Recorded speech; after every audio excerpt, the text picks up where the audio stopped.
I had a message from someone the other day who kind of had this similar question, and it said, okay, here we go. It goes, sorry for bothering you, blah blah blah. I just wanted some advice and tips for starting out in the art industry because I'm wanting to get back into textured pieces again, as that's always my happy place.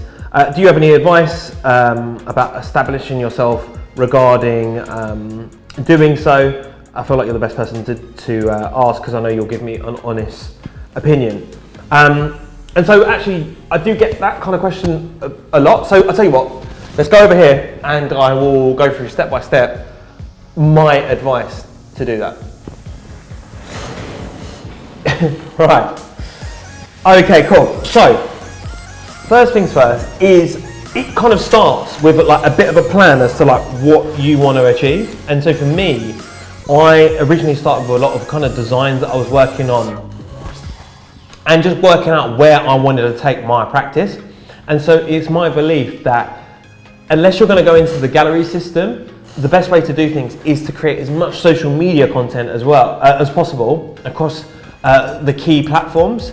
Now, it's definitely a long play, but if you're consistent over time, you can definitely build a following these days, fortunately, because you're working on a platform that is actually free to play on. I know that the reach isn't as great organically, unless you're on like TikTok, so for example, but there is definitely room to be able to, yeah, like I said, build that audience to go on and sell your work. How do you come up with ideas for content? So if you're an artist like you're talking about social media, yeah. How do you come up with content? I love that question because I also have a good answer for that.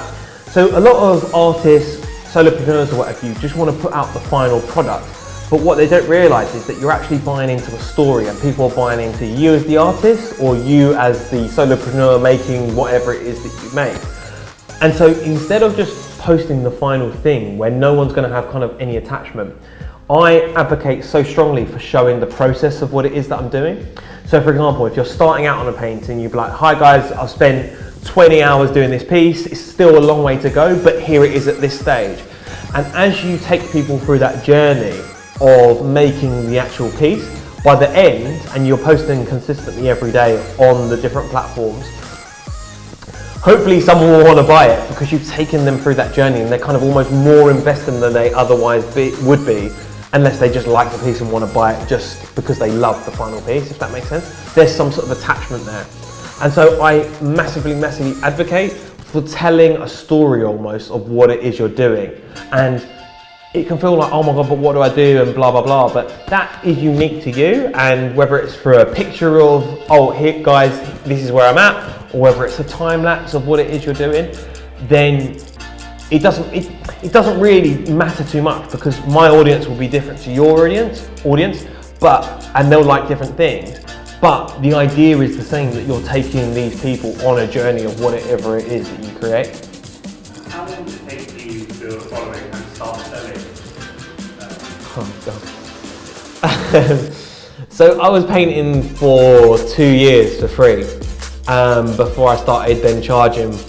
And I started charging £200 for a painting, and then that gradually grew and grew as I was able to build more and more of a following. So I was painting for 2 years for free, and then I've got about 60,000 followers on Instagram,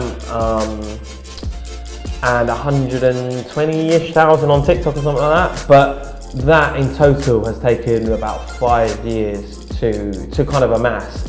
But personally, I believe that it's kind of like a hockey stick. I think that although it's amazing to have that amount of followers, and that is a lot of followers, I definitely want to get to 100K. And I feel like even though it's been a long time in my opinion, I feel like eventually we'll kind of uptick and we'll kind of hopefully get into the hundreds of thousands at some point soon. For me, social media, I put that at the forefront of everything. Obviously, just behind that is the actual artwork. Now, for me, I went on to create portraits because that's just naturally what I was good at doing. However, when I started out, I wasn't immediately creating the portraits that I do now.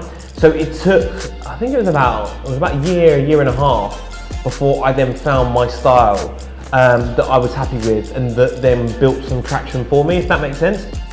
But then I realised, I was like, okay, cool, if I want people to buy my paintings, for me, I want to take the decision, many decisions out of the process that a buyer would need to make. So by that I mean that I was painting black and white because I know it goes with the most things. So then I moved to black and white, and then eventually, as I kept on looking on Instagram at kind of different styles, people, other artists that I liked, that then led me to kind of add in flicks onto the kind of posterized style, and then that led to kind of what you now see me do today. So my point being is that secondly, it's going to take a little while to get to the style that you want, and that's okay. It's just the process. So it's frustrating at times, and don't get me wrong, it was very frustrating at the time because I was like, where do I even want this to go? But when I hit upon it, I then started to kind of get the traction through orders and inquiries and that kind of thing. That's good. Yeah. So then, like, what else? For me, next, thirdly, I would say that actually I've been lucky enough to get my own studio off the back of doing quite well in the whole art thing. I don't think you need to necessarily get yourself a whole art studio to be able to begin. I think that's quite a luxurious spot to be in. Like, I've done it all. I've done the kind of working at the end of my bed in my parents' house. I've done it working in my second bedroom. Having a studio is just so nice because then you're able to kind of make that distinct. There's a separation between kind of home life and then work, if that makes sense. For me, when looking for a studio space, I really didn't want any windows or light, or as little light coming in as possible, because I wanted to be able to control the light source coming in. That was one of the biggest problems when I was painting my own flat and all that kind of stuff, is that I wasn't able to control the light. So different days, different times of day, it'd be very difficult to know what shades I should be painting because the light was so different. Whereas down here, we don't have any we don't have any windows, and so I can completely control what's happening.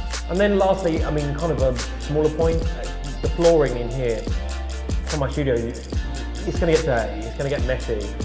It's a nice concrete floor. I say nice, I mean concrete's a bit industrial, but it means that I'm going to get it dirty, which you can kind of see. But soon enough we'll be painting it, and then there's not too many problems moving in. Getting going with your art practice. I know how hard it can be to be an artist starting out, and so I get it.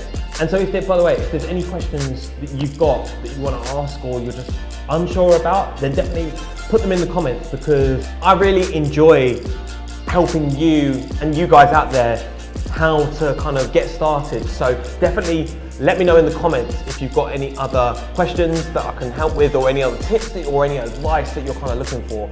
And I will do my best to absolutely get back to you as quick as possible.